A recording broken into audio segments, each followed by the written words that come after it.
Allez, on y va, mon Camille, c'est parti. Allez, bon, comme on est mardi et que normalement j'officie le lundi, je ne vais donc pas faire ma chronique habituelle du lundi, mais tenter autre chose pour ce mardi. Et comme demain on sera mercredi et que je serai là, et donc ni lundi ni mardi, je ferai autre chose pour mercredi. Ça va, vous suivez? C'est bon. Ouais, mais là, t'as plus de temps, là. Tu l'avais mis, c'était un peu dans le papier, je l'avais pas lu, moi. Alors, ce matin, j'étais sur le trône et comme souvent, je regardais Twitter. Ouais, c'est vrai. Et en lisant pas mal de choses surprenantes, puis comme depuis quelque temps les réseaux sociaux sont devenus la tribune des justiciers de la connerie, j'ai décidé de partir à la chasse aux cons. Je leur adresse à tous un message. Le temps ne fait rien à l'affaire. Quand on est con, on est con. Donc le principe est simple, j'épluche tout ça, et je trouve les perles de ceux qui aujourd'hui se sentent juges de ce qu'il se passe sur les réseaux sociaux. Et comme donneur de leçons ne doit pas rimer avec liberté d'expression, je surveille vos tweets, faites attention. Ouais, je suis dans la rime aujourd'hui, je suis pas... Alors pour commencer, parlons de celui qui m'a fait sortir de mes gonds. Il s'agit de l'ancien journaliste et chroniqueur de l'émission Quotidien, Hugo Clément. En lisant certains de ses tweets, j'ai pu comprendre que Hugo faisait partie de la secte des véganes, mais pas les véganes soft, non. Ceux qui te font culpabiliser de manger autre chose que du potiron. La veille du réveillon de Noël, il tweetait de la façon très ironique et très moralisatrice: le foie gras c'est bon, et puis c'est la tradition, et puis ça va, c'est les fêtes, si on peut plus se faire plaisir. Tout ça en ajoutant ensuite une photo d'un article expliquant les manières les moins ragoûtantes de faire du foie gras, et la vie et la mort d'un caneton. Voilà.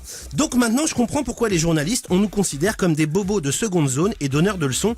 Je pense, cher Hugo, que ce genre de discours, il vaut mieux le garder pour vos dîners entre copains à la marque Colincourt. Les gens n'ont pas besoin de votre morale pour être en accord avec ce qu'ils mettent dans leur assiette pour Noël. À bon entendeur. Salut.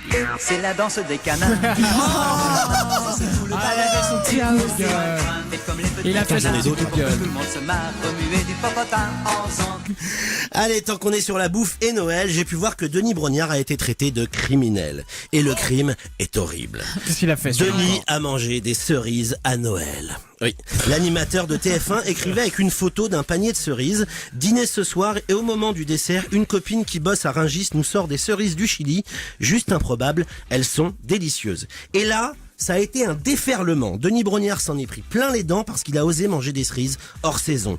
Des cerises importées. Mais quelle folie. Donc on a pu lire, ouvrez les guillemets: en quoi pouvez-vous être fier? Connaissez-vous l'impact environnemental? Patois mon Denis, etc. Et encore, j'ai pris des plus soft. Certains ont pris la défense de l'animateur en disant à ces gens qu'ils n'avaient vraiment rien d'autre à faire que de s'offusquer à ce point d'un panier de cerises. Heureusement qu'on passe pas notre temps à écouter ces gens-là et qu'on s'octroie de temps en temps un peu de cerises, sinon on boufferait du chou tout l'hiver, et vu les gaz que ça provoquerait, c'est plus la couche d'ozone à qui on ferait du mal. Il n'y a pas que des mauvaises nouvelles sur Twitter, non, il y a aussi des anonymes qui postent des choses étonnantes et qui donnent de l'espoir. Une certaine HM a posté une vidéo d'un concert de Jul à Marseille. Dans cette vidéo, on peut voir le... est-ce qu'on peut... Jimmy, on peut dire rappeur ou musicien concernant Jul? Non. Alors, je l'adore. On va dire alors J'adore ce chanteur. le monsieur de l'autotune. On peut le C'est vrai. Ouais, Il y a c'est- pas une chanson Ah, mais je suis totalement sans d'accord. autotune. Je suis Oh, bah, totalement exactement. d'accord. Désolé. On peut donc le voir en train de jongler avec un ballon de foot, et ce, avec panache. Et ça, c'est une bonne nouvelle, parce que ça veut dire que s'il prend la bonne décision, Jul peut laisser le rap tranquille et tenter de faire enfin gagner un match à l'Olympique de Marseille.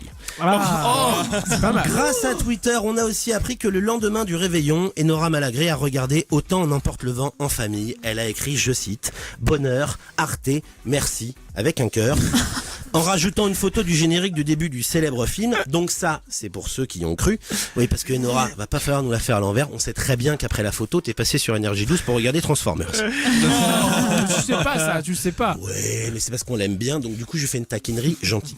Ouais, mais taquine pas trop Jordan, là t'as sorti énergie, c'est pas bon là. Ah, c'est le mot tabou ce soir. Il me pique les personnes qui viennent dans mon émission, ceux-là commencent à m'énerver.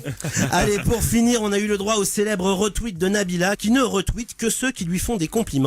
Et la palme est attribuée à Amélie, qui écrit: Nabila, t'as bronzé hyper vite. Alors, sans le S au verbe avoir, bien sûr. Smile et cœur. Ça fait grave du bien. Évidemment, ça écrit SA, sinon c'est moins drôle. Voilà Nabila. On a le public qu'on mérite. Au bout du compte, je m'aperçois qu'en chassant les cons et les donneurs de leçons, on le devient tout autant. Quand on est con, On on est con. Petit con, Bravo. traverse, vieux je l'entends. Merci beaucoup mon Camille.